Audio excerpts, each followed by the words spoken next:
Six Flags is clearly having some struggles right now that could very well impact the parks in the future. And we have already seen no new rides or coasters coming, closed attractions, special events getting canceled, and so on. So what can exactly save Six Flags? Well, here is my ideas on how I would change Six Flags if I was appointed the CEO today. My name is Brandon, welcome to Theme Park Predictions and more, and let's get into this. And since these are just my thoughts and not my business plan, these ideas are in no particular order. With that said, I would definitely rebrand the parks. Now, I mentioned this in past videos, but I really think the whole Six Flags name, it kind of needs to go in my opinion, because when you think of Six Flags, you think of parks that aren't as quality. You know, the rides might not be all operating and just not really clean parks, not a really positive image when you think of Six Flags over the SeaWorld or Cedar Point and, Dollywood, etc. With that said, I would just drop the Six Flags name, but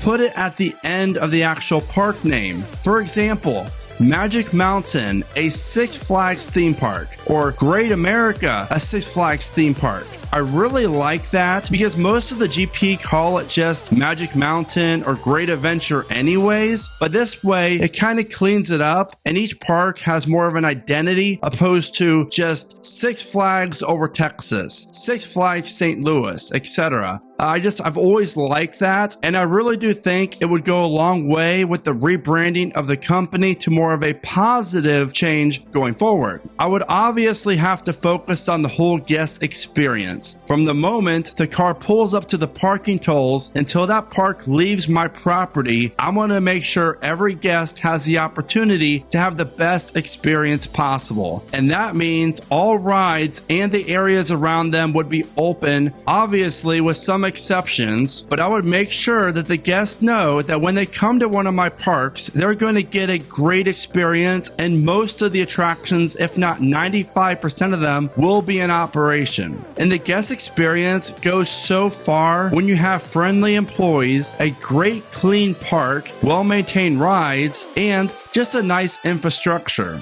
Once I did this, I would then start raising the prices a little bit, not so drastic, but offer a much better overall product for the price being paid. And by improving all of this, that means that the guests should be staying longer in the parks. And with that, I'm definitely going to improve the food quality and add new restaurants to the parks. Now, I know not everyone really gets into theme park restaurants, but over the last few years, and actually the last decade or so, restaurants at theme parks have really become a huge piece of what theme parks, amusement parks are. For example, when I go to Silver Dollar City, I am just as excited to check out the food offerings than I am the rides. Now, I'm not saying I'm going to be tearing down roller coasters to build restaurants, but the truth is that Six Flags parks really do lack good quality food, and I would definitely change that. But what's the point of making all these changes and having this great plan of action if I, myself, the CEO, is not going to be in the mix, really trying to change the parks myself? With that being said, I would make sure I would visit each park multiple times a year to really show my face and let my team know who I am, and I'm just like them. We are here to make sure our guests are having a great time and feel like they're valued. Because a happy guest means they're going to come back, and most likely they're going to come back with more friends and stay longer in the parks. Another benefit of me visiting the parks often is that I get to interact with other team members and management at that park. And trust me, after 8 years in the industry for myself, there needs to be more of that. So whether that's me greeting guests as they're walking in or walking around the park sweeping up trash, I would still make my presence felt, whether it's for a few hours a day or even an hour. Because obviously the CEO has a lot of other duties besides being in the parks, but I would still make time to make sure that I do this because it shows the team members and management that I am just like them and I am here to really make a difference. I would also drop the Flash Pass entirely and just go to a wristband just like the Cedar Fair parks. This way, you're not giving a percentage of the profit to the Flash Pass company, and instead, Six Flags get to take home all the revenue from Fastlane or Flash Pass. And quite frankly, the wristband method is just so much easier for the guests and the employees. You just go, and then you get on, and you can ride as much as you want, and it's really simple, and you don't have to worry about any device or any app on your phone.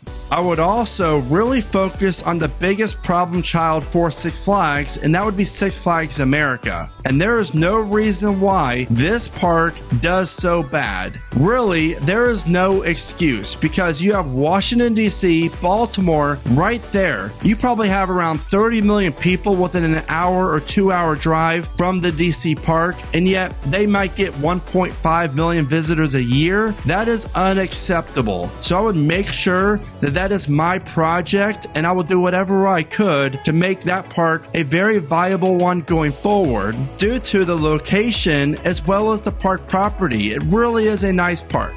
So I would do a lot of research and find out exactly what type of ride and budget I would want to spend for this park. But I guarantee you this, if I would add, let's say, a B&M mini dive coaster for $12 million to Six Flags America and somehow complete the loop in the back of the park, this place, I guarantee you, would be more of a positive park and provide better numbers for guest experience, more profit, and more park visitors. I would also spend a ton of time making sure my team below me is really focused on the park appearance and cleaning up the parks. Making sure all the bushes are cut back properly, flowers planted, maybe some new water features around the parks as well, like a water fountain that's really pretty that lights up at night. There's a lot of little things you can do that really do not cost a lot in the big picture that really go a long way.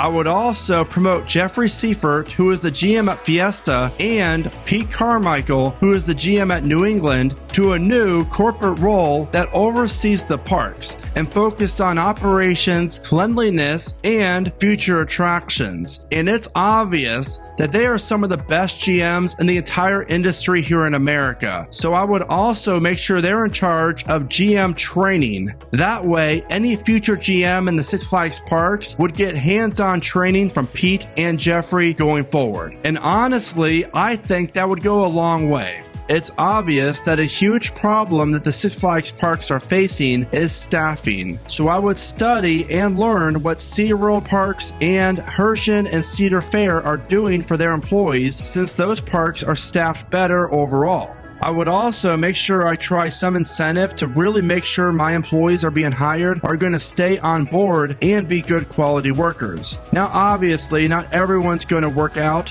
but it's really important that with the proper training and orientation for the parks, that will weed out a lot of employees who might not be the best fit to be in a theme park. I would also make sure that my wages I'm paying my employees would be very competitive with the other theme parks and potentially offer some type of bonus structure if the employee finishes out the whole entire season. And finally, my new capital plan. I am a firm believer that parks do not need new rides each and every year to be successful. With that being said, I would add 2 coasters each year to parks. You would also see around 5 or 7 different parks each year get a new flat ride or a new water park attraction.